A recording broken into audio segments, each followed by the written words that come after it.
Hi everyone, welcome back to the channel Mehra mastery classes. तो कैसे हैं आप सब? I hope you all good और डूइंग वेल और अच्छे से अपनी स्टडीज पर फोकस कर रहे हैं। और मैं उम्मीद करती हूँ कि आप जिस भी एग्जाम की प्रिपरेशन कर रहे हो वो अच्छे से खूब मन लगाकर कर रहे हो। और आपके मन के साथ में आपकी हेल्प करने आई हूँ इंडियन पॉलिटी के लेक्चर के साथ, जिससे आप अच्छे से इंडियन पॉलिटी को समझ सकते हो। मैंने हर लेक्चर को बहुत सिंपली और इजी लैंग्वेज में ट्रांसलेट किया है। अभी तक जो मैंने आपको हिस्टोरिकल बैकग्राउंड पढ़ाया है इंडियन पॉलिटी के लेक्चर का, वो मैंने बहुत इजी वे में ट्रांसलेट किया हुआ है। तो अभी तक हमने जो लेक्चर कर लिए हैं वो हमने लेक्चर कर लिए 1, लेक्चर 2, लेक्चर 3 और आज है हमारा लेक्चर 4। और लेक्चर फर्स्ट में हमने क्या किया था? हमने किया था basic of the constitution. Basic of the constitution, ठीक है, कॉन्स्टिट्यूशन के बेसिक्स के बारे में पढ़ा था। लेक्चर 2 में हमने किया था, लेक्चर 2 में हमारा था वो था हमारा types of the constitution, types of the constitution. तो लेक्चर 3 में हम पढ़ रहे थे हिस्टोरिकल बैकग्राउंड, हिस्टोरिकल बैकग्राउंड। और इस लेक्चर को मैंने 4 पार्ट्स में डिवाइड किया था, क्योंकि जो हिस्टोरिकल बैकग्राउंड है उसमें कंपनी रूल आता है और उसके बाद एक क्राउन रूल आता है। तो मैंने इसको पार्ट्स में इसीलिए डिवाइड किया था कि कंपनी रूल में जितने भी एक्ट हैं वो कवर हो सके। तो सबसे पहले हमने किया था रेगुलेटिंग एक्ट, देन हमने किया था अमेंडमेंट एक्ट, जिसको एक्ट ऑफ सेटलमेंट भी बोलते हैं। फिर हमने किया था पिट्स इंडिया एक्ट और उसके बाद हमने किया था एक्ट ऑफ 1786। तो ये थे कंपनी के एक्ट, ठीक है, जो रेगुलेटिंग एक्ट थे। अभी क्या हम पढ़ेंगे? अभी हम पढ़ेंगे चार्टर्स, कंपनी के चार्टर। ओके, तो आज है हमारा लेक्चर 4, लेक्चर 4, जिसमें हम कंपनी में जो चार्टर इशू हुए हैं, जो ब्रिटिश गवर्नमेंट ने चार्टर इशू किए हैं, उसके बारे में आज हम डिटेल में पढ़ेंगे। तो लेक्चर स्टार्ट करने से पहले आज करते हैं मोटिवेशन कोट, ठीक है। तो आज का हमारा कोट क्या है? Out of difficulties grow miracles. Means कि मुश्किलों के बाद जो ग्रो होते हैं, ठीक है, वो हमारी सक्सेस होती है, ठीक है। तो इसको ऐसे समझिए, जैसे ना ये एक कोट है, ये बहुत बढ़िया आइडिया देता है हमें कि लाइफ के टफेस्ट मोमेंट के बाद एक न्यू ट्रांसफॉर्मेशन होती है। हम जो भी स्ट्रगल फेस करते हैं, चाहे वो स्ट्रगल पर्सनल हो, ठीक है, चाहे वो आपका इमोशनल हो, चाहे सोसाइटल हो, वो क्या करता है? हमारी लाइफ को शेप देता है, हमें स्ट्रेंथ देता है और किसी न किसी बेटर सिचुएशन के लिए क्या करता है? प्रिपेयर करता है। जैसे एक बीज होता है, ठीक है, बीज को हम मिट्टी में लगाते हैं, तो मिट्टी में लगाने के बाद वो एक ग्रो करता है, फिर वो सैपलिंग बनता है, फिर वो प्लांट बनता है, फिर उसके बाद वो ट्री बनता है, ठीक है। तो ऐसे इससे क्या समझ आता है कि जो हमारे हार्डशिप है ना, हमें ग्रोथ देते हैं, रिजिलियंस देते हैं और अनएक्सपेक्टेड ब्लेसिंग्स देते हैं। तो keep hard working, but hard working के साथ साथ एक आज के टाइम में है वो है स्मार्ट वर्क, ठीक है। मॉडर्न टाइम में क्या है? Smart work. आप हार्ड वर्क और स्मार्ट वर्क के कॉम्बिनेशन से अपनी लाइफ की डिफिकल्टीज को पार कर सकते हैं और मिरेकल्स को ग्रो करवा सकते हैं, ठीक है। तो ये रही आपकी आज की quotation, out of difficulties grow miracles. तो चलिए स्टार्ट करते हैं। Do you know the difference between the charter और एक्ट? तो चलिए आज हम इसको एक्सप्लेन करते हैं, क्योंकि हम पढ़ने जा रहे हैं चार्टर के बारे में, तो हमें एक्ट और चार्टर में डिफरेंस तो पता ही होना चाहिए। तो सबसे पहले क्या आता है? चार्टर। चार्टर होता क्या है बेसिकली? चार्टर एक फॉर्मल डॉक्यूमेंट होता है जो एक सोवरेन, जैसे कोई किंग, ठीक है, जो मोनार्क हो गया, कोई मोनार्की आपको पता है कि जहां पर किंग रूल करता है, ठीक है, जहां पर किंग और क्वीन रूल करते हैं। अगर वहां से कोई पार्लियामेंट और किंग किसी कंपनी को या किसी ऑर्गेनाइजेशन को राइट और प्रिविलेज देती है कि वो काम कर सकते हैं, ठीक है। जैसे जो ब्रिटिश इंडिया के टाइम में एक चार्टर दिया गया कंपनी को, कौन सी कंपनी थी वो? ईस्ट इंडिया कंपनी थी। और उसको चार्टर कहाँ से मिला? उसको चार्टर मिला क्वीन एलिजाबेथ, जो ब्रिटेन की उस टाइम की क्वीन थी। तो उसने चार्टर दिया कि आप लोग ईस्ट इंडिया कंपनी, कि आप लोग इंडिया में जाकर ट्रेड कर सकते हैं। तो एग्जाम्पल के तौर पे देखिए, charter of 1600 east India company, जिन्होंने राइट दिया कि वो ट्रेड कर सकते हैं। और अगर आप अब की बात करें, जो आज हम चैप्टर पढ़ेंगे, तो चैप्टर का क्या है? Charter act of 1793। आपने इसका थंबनेल देखा होगा। तो इस चार्टर को भी ब्रिटिश ने ही, ब्रिटिश गवर्नमेंट ने क्या किया था? इनको चार्टर दिया था। ओके, तो चलिए आगे आपका आ गया है act. What is act? Act क्या होता है? एक्ट एक लेजिस्लेटिव बॉडी होती है। एक्ट को कौन पास करता है? एक्ट होता है जैसे एक कानून है, ठीक है। कानून को पास करने वाली होती है हमारी पार्लियामेंट, और दूसरा legislative body. Okay, legislative body इसको पास करती है। एक्ट बेसिकली हम इसमें क्रिएट कर सकते हैं, मॉडिफाई कर सकते हैं, ठीक है। तो जैसे इंडियन काउंसिल एक्ट 1861 और गवर्नमेंट एक्ट ऑफ 1935। और इसकी एग्जांपल आप देखना चाहोगे तो अभी जो रिसेंटली हमारा क्या हुआ है, अमेंडमेंट हुई है एक एक्ट में, अमेंडमेंट हुई है एक एक्ट में। वो एक्ट कौन सा है? वक्फ अमेंडमेंट एक्ट, ठीक है। ये पहले भी था, पर अभी इसमें रिसेंटली इसको अमेंड किया गया है, तो इसको हम बोलेंगे कि ये हमारा एक्ट है। ओके, तो चलिए आगे चलते हैं। अगर आपको नॉर्मली इजीली लैंग्वेज में इसको डिफरेंशिएट करना है, तो इसका आप चार्टर और एक्ट में डिफरेंशिएट कर सकते हैं। जैसे आपका चार्टर का मीनिंग क्या है? एक फॉर्मल ग्रांट है जो राइट और पावर देती है। एक्ट क्या है? एक लेजिस्लेटिव के द्वारा एक कानून पास किया जाता है। उसके बाद इशूड बाय, इसको इशू कौन करता है? ये मोनार्क करता है, जब कोई भी सॉवरेन अथॉरिटी करेगी। और एक्ट क्या होता है? पार्लियामेंट या लेजिस्लेटिव बॉडी करेगी, इशू करेगी। इसका पर्पस क्या है? कि एक अथॉरिटी को स्टेब्लिश करना, राइट्स देने। और इसका क्या है? रेगुलेट करना किसी चीज को, जैसे गवर्नमेंट रेगुलेट करती है, ठीक है, किसी भी एक्ट के द्वारा लोगों के हित में काम करती है। देन आपकी इसकी एग्जांपल आएगी चार्टर एक्ट, आपका आ गया 1793। और एक्ट की जो आपकी एग्जांपल है गवर्नमेंट ऑफ इंडिया एक्ट 1935। हम गवर्नमेंट ऑफ इंडिया एक्ट 1935 आगे पढ़ेंगे, ठीक है। तो चलिए स्टार्ट करते हैं। सबसे पहले क्वेश्चन अराइज होता है कि what is charter act of 1793। तो चलिए पहले इस क्वेश्चन का आंसर करते हैं, ठीक है।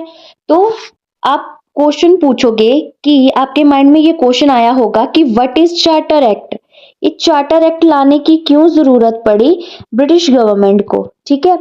तो चार्टर एक्ट एक जो फॉर्मल डॉक्यूमेंट है, ठीक है, वो पास किया गया ब्रिटिश पार्लियामेंट के द्वारा, ब्रिटिश पार्लियामेंट के द्वारा, ठीक है। क्यों किया गया?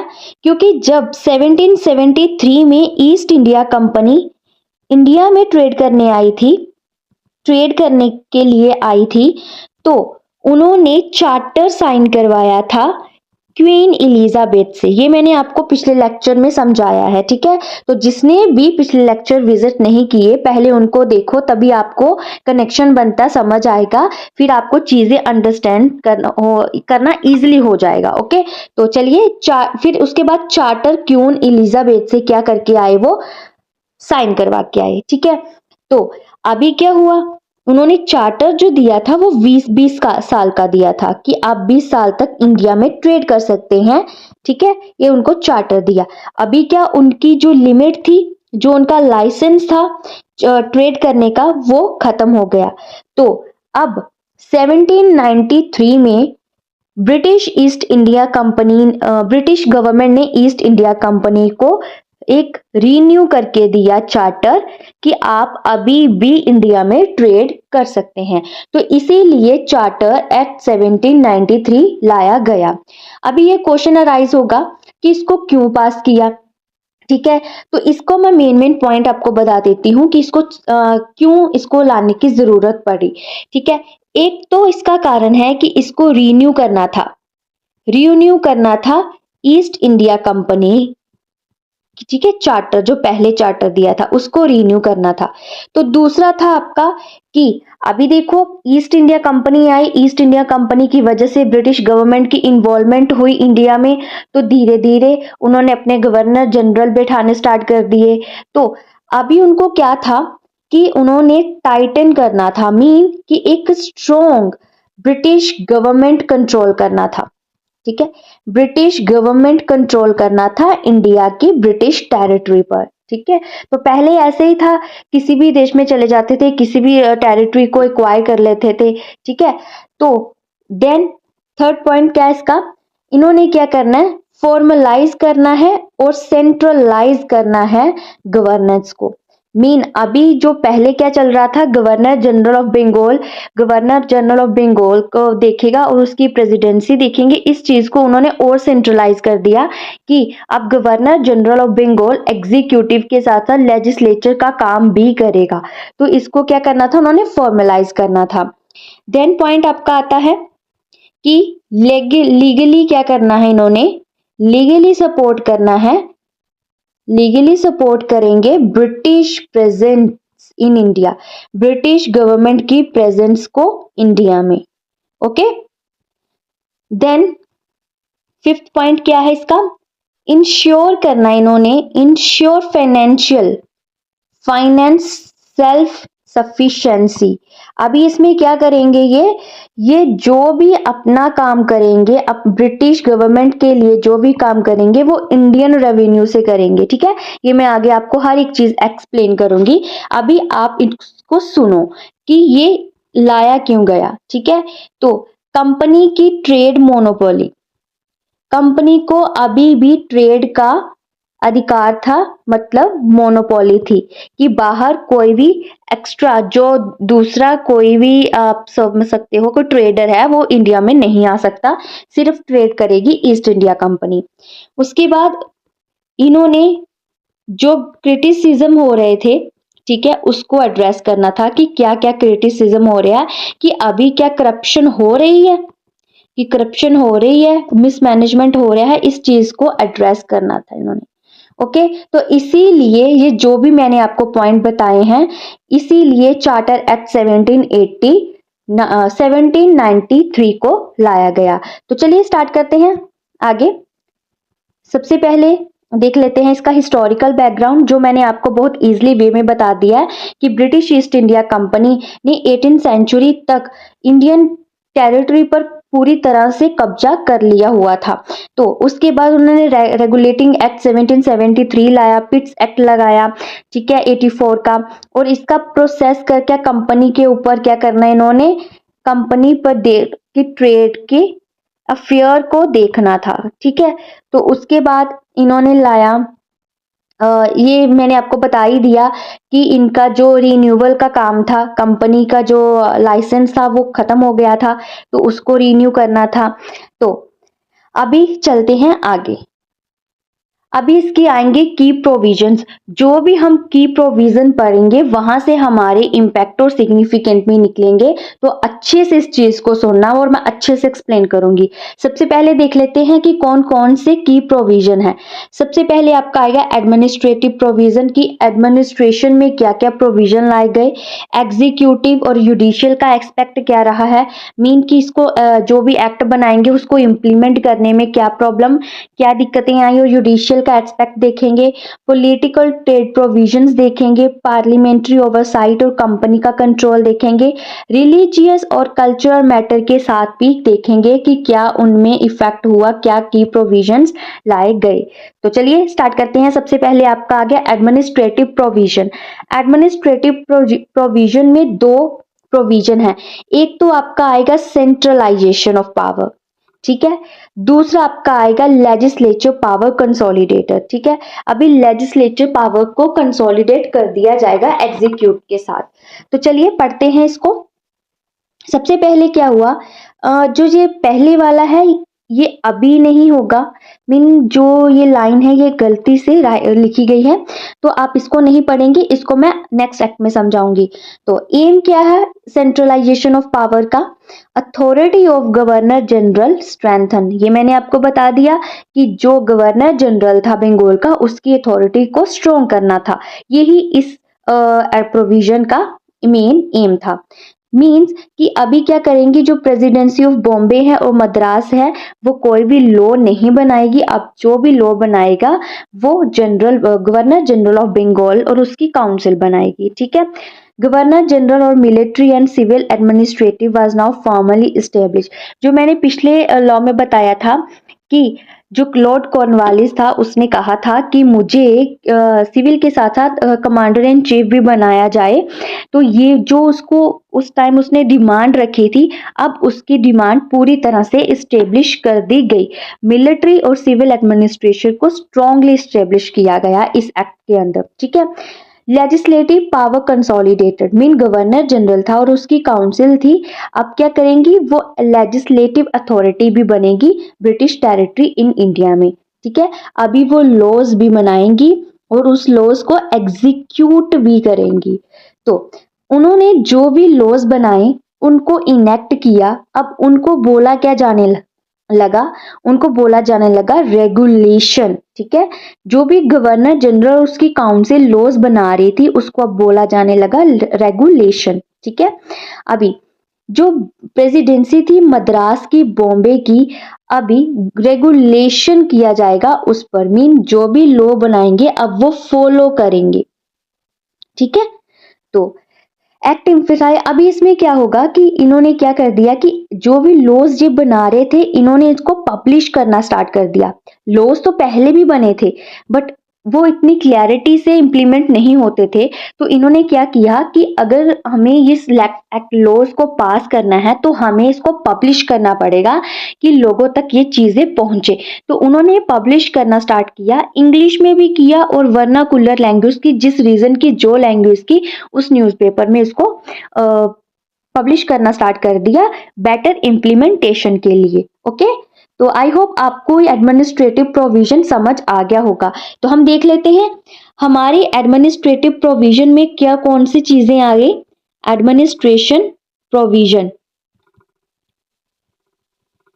एडमिनिस्ट्रेशन प्रोविजन में दो चीजें आई। एक तो सेंट्रलाइजेशन, ठीक है, सेंट्रलाइजेशन, दूसरा लेजिस्लेचर। अंडरस्टूड। आई होप आपको ये दोनों चीज समझ आ गई होगी। तो चलिए नेक्स्ट चलते हैं हमारा एग्जीक्यूटिव एंड जुडिशियल एस्पेक्ट। अभी जो एग्जीक्यूटिव है और जुडिशियल एस्पेक्ट है उसको पढ़ेंगे।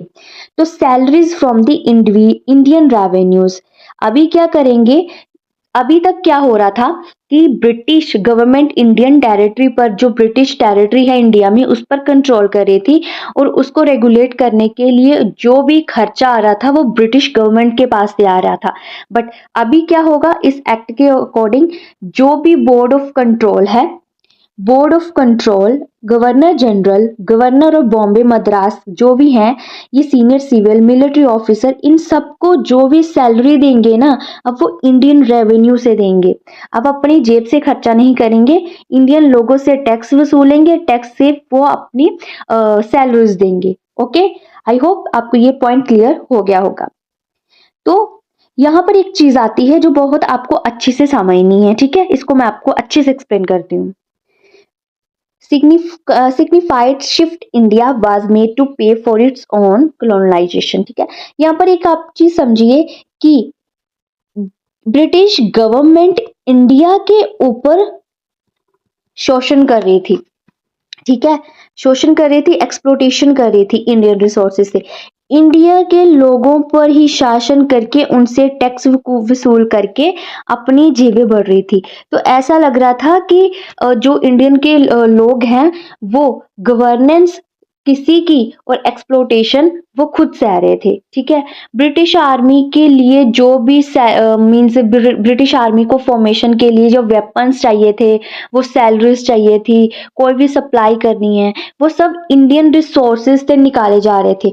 इंडियन रेवेन्यू का मतलब क्या था उस टाइम पर?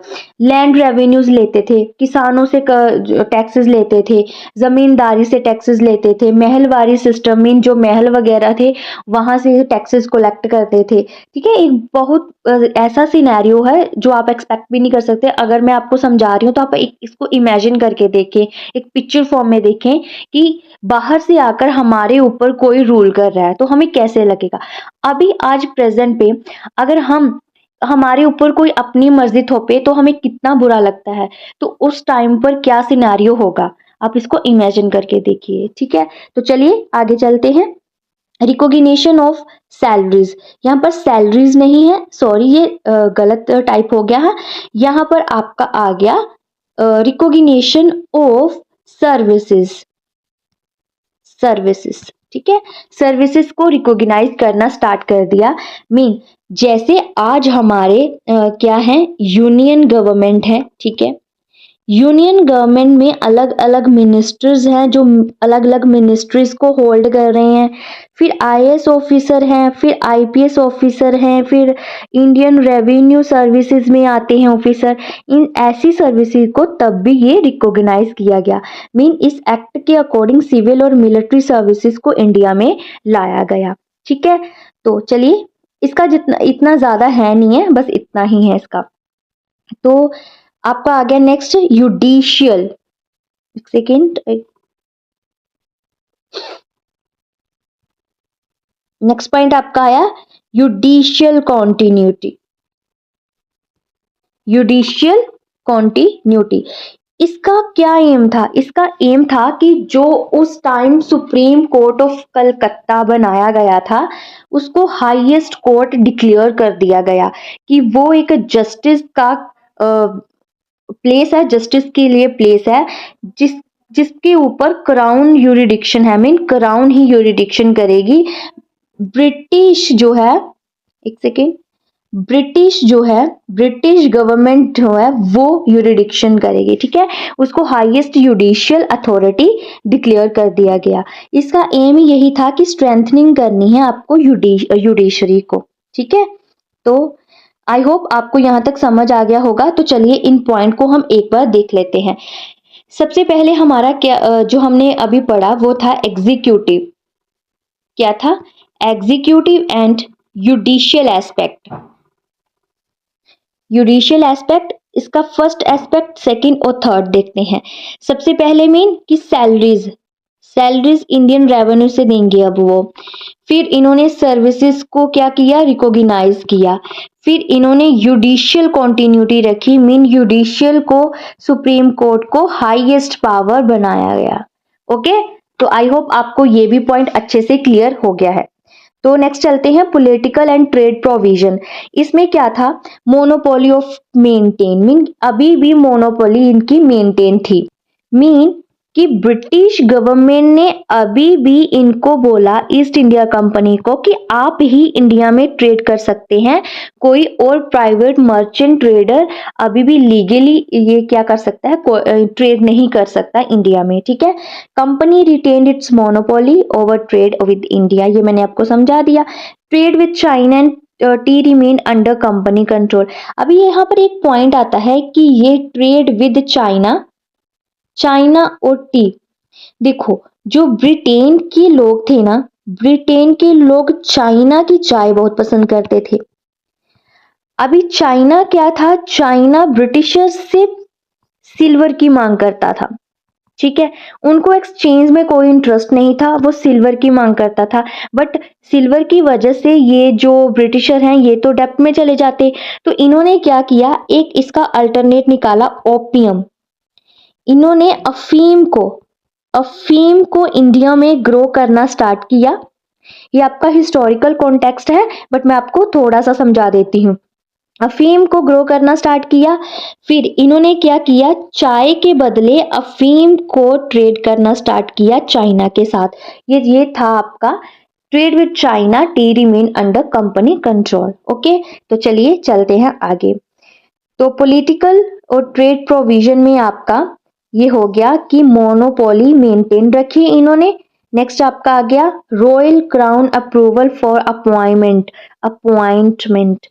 तो अभी जो भी पोजीशन इंडिया में रखी जाएगी, इंडिया में जो भी पोजीशन चाहे गवर्नर जनरल की हो, चाहे गवर्नर की हो, कमांडर इन चीफ की हो, सबकी अपॉइंटमेंट कौन देखेगा? क्राउन देखेगी, क्वीन एलिजाबेथ देखेगी। ठीक है, उसकी अप्रूवल से ही सब अपॉइंटमेंट्स होंगी। ठीक है, तो चलिए इसको भी एक बार कर लेते हैं। हमारा नेक्स्ट पॉइंट है पॉलिटिकल एंड ट्रेड प्रोविजंस। इसमें भी 2 पॉइंट आएंगे आपके। पहला क्या है? Trade monopoly. देन आपका पॉइंट क्या है? Royal approval for appointment.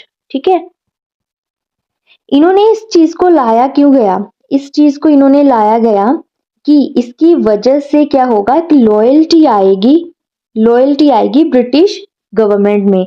Mean कि अपने हिसाब से अगर वो अपने बंदे चूज करेंगे तो वो लॉयल्टी रखेंगे और अच्छे से अपना गवर्नेंस जो है इंडिया में एस्टेब्लिश कर पाएंगे। ठीक है, तो नेक्स्ट आपका आ गया parliamentary oversight and company control. इसको इतना ज्यादा महत्व देने की जरूरत नहीं है क्योंकि ये वही चीज है कि पहले बोर्ड ऑफ कंट्रोल थी, कोर्ट ऑफ डायरेक्टर थी, अभी भी यही है और ये ब्रिटिश गवर्नमेंट को रिप्रेजेंट करेगा और ये कंपनी को रिप्रेजेंट करेगी। तो नेक्स्ट है आपका रिलीजियस कल्चरल मैटर। अभी क्या इस जो एक्ट में है ना, एक चीज करनी स्टार्ट की। इन्होंने देखा कि इंडिया में लोग तो इतने ज्यादा पढ़े लिखे नहीं, अगर पढ़े लिखे हैं तो वो जो ब्राह्मण्स हैं वो संस्कृत वगैरह जानते थे, बस इसके अलावा कुछ नहीं। तो इन्होंने सोचा कि क्रिश्चियन मिशनरीज लानी चाहिए स्कूल, यहाँ के लोगों को एजुकेट करना चाहिए और एजुकेट होंगे तो वो हमारे क्रिश्चियन रिलीजियस में क्या करेंगे? चेंज होंगे। ठीक है, तो कहते हैं कि ये जो एक्ट है वो किया नहीं गया, इस एक्ट में पास परमिट नहीं किया गया, बट ब्रिटिश पार्लियामेंट में फर्स्ट टाइम इसकी डिबेट हुई थी। ठीक है, रिलीजियस मैटर पर। तो ये थे आपके प्रोविजंस, तो जो अच्छी तरह से आपने अंडरस्टैंड किए होंगे। तो प्रोविजंस में आपके कितने प्रोविजंस आए? आपके प्रोविजन आ गए 5। पहला एडमिनिस्ट्रेटिव प्रोविजन था, executive judicial aspect, political trade provision, parliamentary oversight और रिलीजियस कल्चर मैटर। ठीक है, तो आई होप आपको ये प्रोविजन अच्छे से समझ आ गए हैं। तो चलिए नेक्स्ट चलते हैं इसके इम्पैक्ट और सिग्निफिकेंट की तरफ। एक सेकेंड, कहाँ गई? हाँ, इम्पैक्ट एंड सिग्निफिकेंस। इसकी वजह से हुआ क्या? जो ब्रिटिश कंट्रोल है उसको स्ट्रेंथनिंग मिली, फाइनेंशियल कंट्रोल मिल गया इनको, लेजिस्लेटिव प्रेसिडेंट मिल गया, लेजिस्लेचर लॉ बनाने की पावर मिल गई, ये एक कैनोनियल रूल में शिफ्ट हुआ। अभी आपको यहाँ पर एक पॉइंट समझाती हूँ, कैनोनियल रूल होता क्या है? What is a canonical rule? हम बोलते हैं कि कैनोनलाइजेशन, कैनोनियल रूल, इसको मैं एक्सप्लेन करती हूँ आपको। कैनोनियल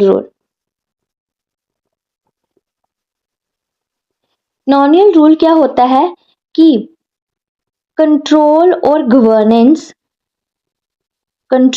गवर्नेंस किसी एक कंट्री की दूसरी कंट्री पर, ठीक है, दूसरी कंट्री पर उस मीन्स कि उसके टेरिटरी को फॉरेन पावर से करना और वहां के लोगों को एक्सप्लॉइट करना, उनके रिसोर्सेज को एक्सप्लॉइट करना, ये होता है कैनोनियल लॉ।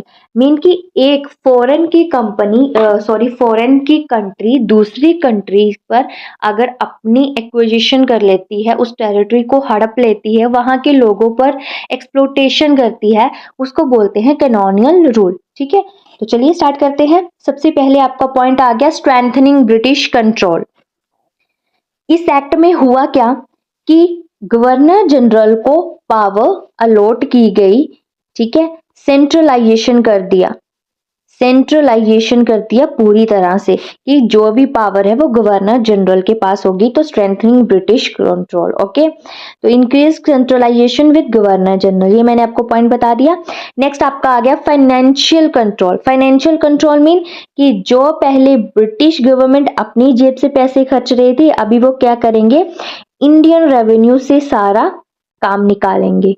ओके, तो चलिए नेक्स्ट है आपका लेजिस्लेटिव प्रेसिडेंट। इन इम्पैक्ट को अगर आपने प्रोविजन अच्छे से समझे हैं ना, तो आपके लिए इम्पैक्ट और सिग्निफिकेंट समझना बहुत इजी हो जाएगा। तो इसीलिए मैं इसको ज़्यादा ट्रांसलेट नहीं कर रही। अगर आपको दिक्कत आती है तो आप इस चीज़ को पढ़ के इसको ईजिली, मैंने बहुत ईजिली वे में इसको राइट किया हुआ है, ठीक है। तो लेजिस्लेटिव प्रेसिडेंट मीन कि अब इस लेजिस्लेटिव सुप्रीमेसी आ गई, सेंट्रल गवर्नमेंट कंट्रोल करेगी अब बाकी की प्रेसिडेंसी से। Okay, step towards colonial rule. अभी मैंने बोला कि पहले जो ईस्ट इंडिया कंपनी काम कर रही थी, अभी क्या करेगी, ब्रिटिश गवर्नमेंट एक्सप्लॉइट करेगी इंडियन रिसोर्सेज और इंडियन के लोगों को, ठीक है। तो कमर्शियल एंटिटी के साथ साथ वो अब क्या करेगी, इंडिया पर गवर्न भी करेगी एज अ कॉलोनी, ठीक है। तो चलिए नेक्स्ट आपका जो इस टॉपिक का मेन मुद्दा है, ठीक है, हम इन एक्ट और चार्टर को पढ़ते क्यों हैं। हम इन एक्ट और चार्टर को इसीलिए पढ़ते हैं कि हमारे जो कॉन्स्टिट्यूशन है, कहीं ना कहीं ये कुछ चीज़ें को इससे इन्फ्लुएंस होकर, कुछ सहकर इसको अपने मीन कॉन्स्टिट्यूशन में लाया गया। तो how the charter act of 1793 influence the Indian constitution, किस किस बिहाफ से ये क्या करता है, इन्फ्लुएंस करता है, उसको हम पढ़ेंगे। सबसे पहले हमारा पॉइंट है, let the foundation for the centralized governance, then separation of power, rule of law, concept of parliamentary oversight, financial accountability, recognizing public service, legislative procedure। आपको मैं यहाँ से समझाती हूँ कि फाइनेंशियल अकाउंटेबिलिटी का मतलब क्या है। इन्होंने जो इंडियन रेवेन्यू से टैक्सेस कलेक्ट करके चीजें की थी, वहीं से हमारे इंडियन में निकल के आया यूनियन बजट, ठीक है। यूनियन बजट में क्या होता है, इंडियन लोगों से टैक्स कलेक्ट किया जाता है, वही टैक्स लोगों की भलाई में लगाया जाता है, उसको बोलते हैं यूनियन बजट, ठीक है। तो हमारे जो कॉन्स्टिट्यूशन है, हमारा जो कॉन्स्टिट्यूशन है उसका एक्ट आर्टिकल 112 में यूनियन बजट के बारे में बताया जाता है, बट कॉन्स्टिट्यूशन में यूनियन बजट जैसा कोई भी शब्द नहीं लिखा, उसकी जगह पर लिखा जाता है एनुअल फाइनेंशियल स्टेटमेंट, ठीक है, एनुअल फाइनेंशियल स्टेटमेंट। तो यहाँ से कॉन्सेप्ट निकल के आया कि अंग्रेजों ने जो इंडियन रेवेन्यू से अपना खर्चा निकालना स्टार्ट किया था, वहीं से हमारा निकल के आया annual financial statement. Okay, recognizing public services mean इन्होंने क्या करना स्टार्ट किया, public services, IAS officer, civil services को रिकॉग्नाइज किया कि ये अकाउंटेबल होंगे इंडियन के, ठीक है।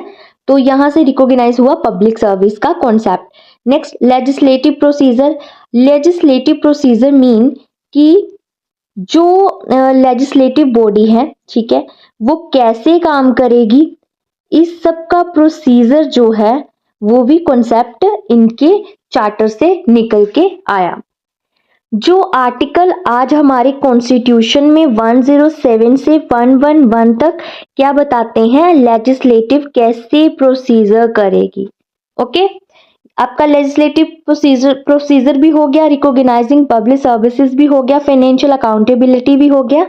ऑफ पार्लियामेंट ओवरसाइट मीन यहाँ पर क्या था कि जैसे ब्रिटिश पार्लियामेंट कोई भी अपॉइंटमेंट कर रही थी, तो वो उसने ये चीज खुद से ली हुई थी कि हम अपॉइंटमेंट का मैटर देखेंगे।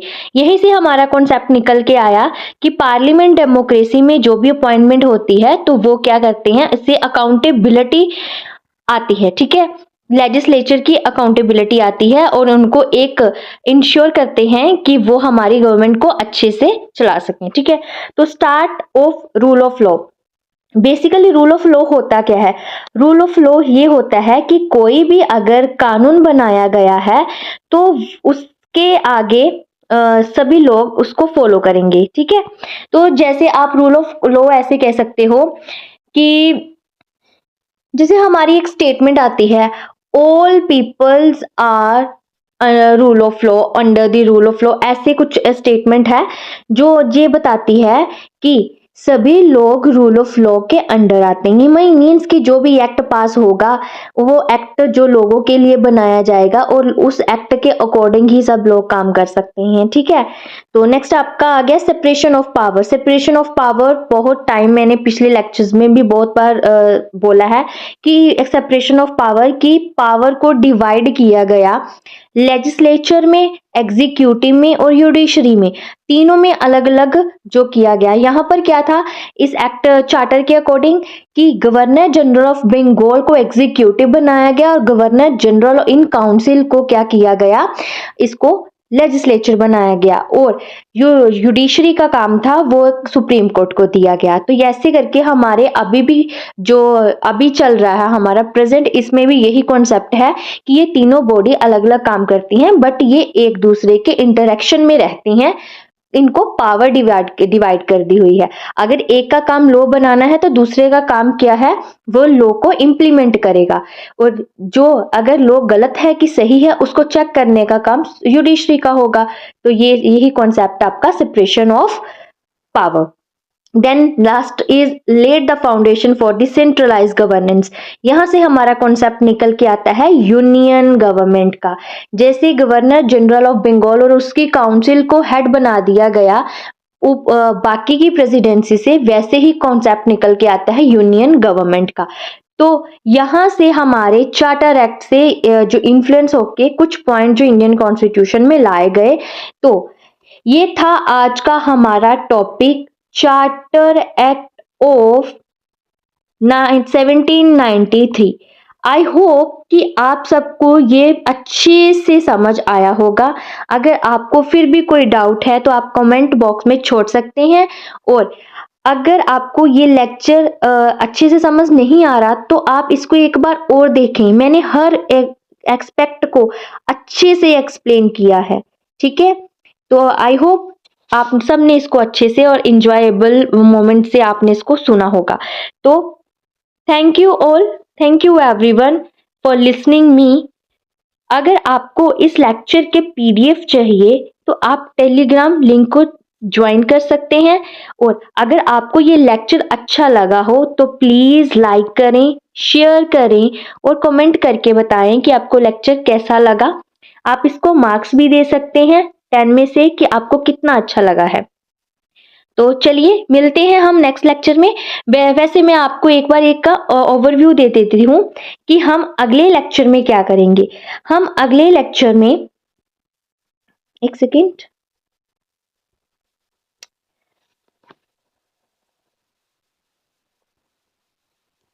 हम नेक्स्ट लेक्चर में इसका नेक्स्ट चार्टर करेंगे, okay.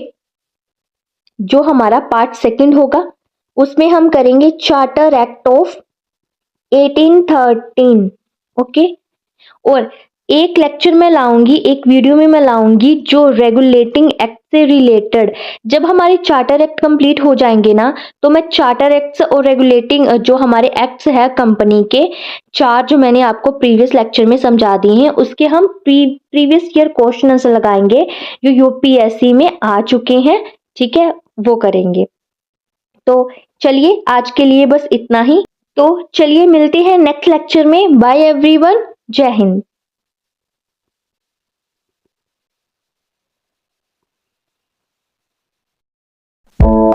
If you find this lecture helpful, please like, comment or share to the fellow aspirant.